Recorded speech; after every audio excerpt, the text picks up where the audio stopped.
প্রধান উপদেষ্টার আমন্ত্রণে আমরা বাংলাদেশ জাতীয়তাবাদী দলের পক্ষ থেকে এখানে আমি সহ জাতীয় স্থায়ী কমিটি আমরা 5 জন মোট 6 জন সদস্য উপস্থিত ছিলাম। এখানে আমরা প্রায় 1 ঘন্টা আলোচনা করেছি।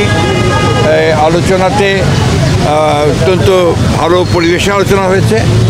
এই আলোচনাতে প্রধান যে বিষয়গুলো আমরা আলোচনা করেছি সেই মধ্যে প্রধান হচ্ছে আমরা নির্বাচন সম্পর্কিত বিষয়ে আলোচনা করেছি এবং নির্বাচনের সংস্কার বিভাগ কমিশন এবং আপনার নির্বাচন ব্যবস্থার সংস্কার সব কিছুগুলোই আমরা তুলে ধরেছি এবং আমাদের যে মতামত সেটা আমরা দিয়ে এসেছি। আমরা বলেছি যে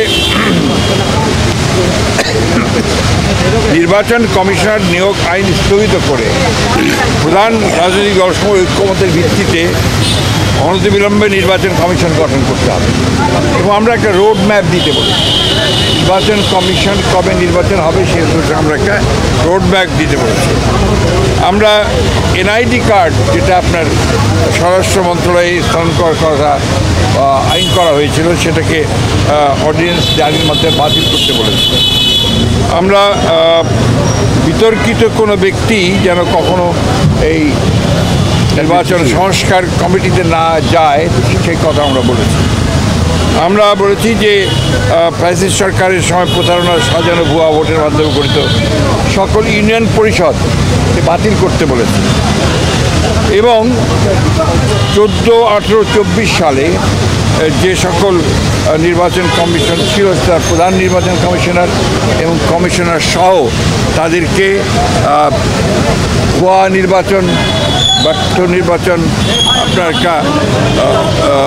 পক্ষপাত দুষ্ট নির্বাচন করার অভিযোগে তাদেরকে আইনের আওতায় আনার কথা বলেছি। আমরা বিচারপতি খায়রুল হক, যিনি আমরা মনে করি যে নির্বাচন ব্যবস্থাকে ধ্বংস করার জন্য মূল হোতা, যিনি তত্ত্বাবধায়ক সরকার আইন বাতিল করার মূল নায়ক ছিলেন, তার বিরুদ্ধে আমরা আইনগত ব্যবস্থা নেওয়ার কথা বলেছি রাষ্ট্রদ্রোহিতা অপরাধে। আমরা লক্ষ্য করেছি যে প্রশাসন থেকে অত্যন্ত দুর্ভাগ্যজনকভাবে এই প্রায় 2 মাস হতে চলেছে, আগামী 8 তারিখে 2 মাস হবে, এখন পর্যন্ত গত সরকারের আমলে অর্থাৎ ফ্যাসিস্ট সরকারের আমলে যারা তাদের দোসর হয়ে কাজ করেছে, তাদেরকে সহায়তা করেছে এই লুটপাট, অনাচার, অত্যাচার, মানুষের উপরে নির্যাতন, গুম খুনের ব্যাপারে, গণহত্যার ব্যাপারে, তাদের অনেকেই বেশিরভাগই এখনও পর্যন্ত বহাল তবিয়তে তার স্ব জায়গায় বহাল আছে।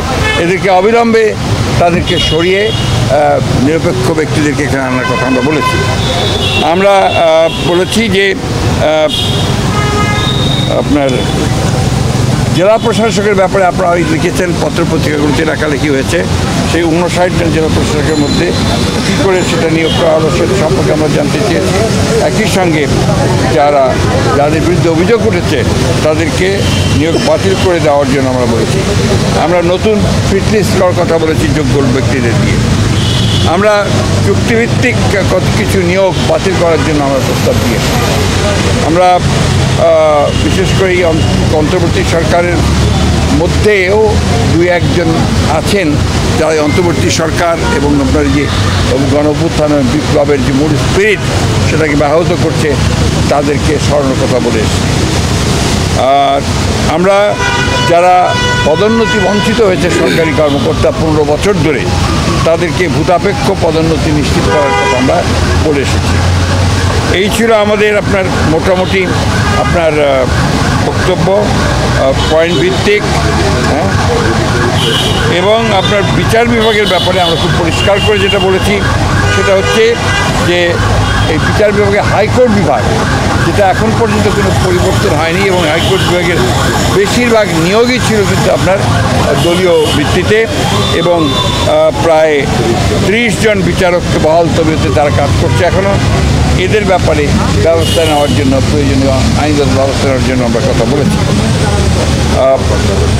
এই কিছু দলকানা বিচারক যারা আছেন তাদেরকে অপসারণ করার কথা বলেছি।